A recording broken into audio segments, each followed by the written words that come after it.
Hello friends, आपण माननकु मो channel में स्वागत जनाऊँगी। आपण माननकु ए वीडियो रे कहबी आपण माने किपरि पीएम किसान सम्मान निधि योजनार 16तम किस्ती को फेरी पाइबे।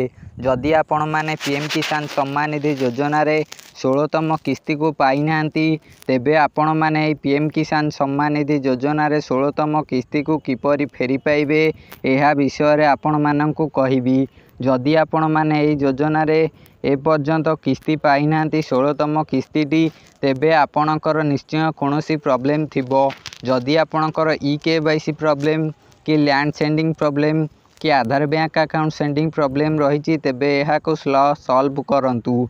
जदि आपणकर केवाईसी प्रॉब्लम रही तेबे आपण केवाईसी प्रॉब्लम मार्च मास शेष सुधा मार्च 31 तारीख सुधा आपण माने केवाईसी को कंप्लीट करी नियंतु। एहा आपण माने जनसेवा केंद्र रे जाई कराई नियंतु। आपण माने आपणकर 16तम किस्ती को फेरी पाइबे। जदि आपणकर केवाईसी होई नै तेबे आपण माने केवाईसी जनसेवा केंद्र रे करंतु कि मोबाइल चार्ज रे करंतु। जेपरि पारिबे सेपरि करी नियंतु। आपण आपणकर 16तम किस्ती को फेरी पाइबे। 16तम किस्ती को फेरी पाइबा सहित मो चैनल को सब्सक्राइब करी वीडियो को लाइक कर दियंतु।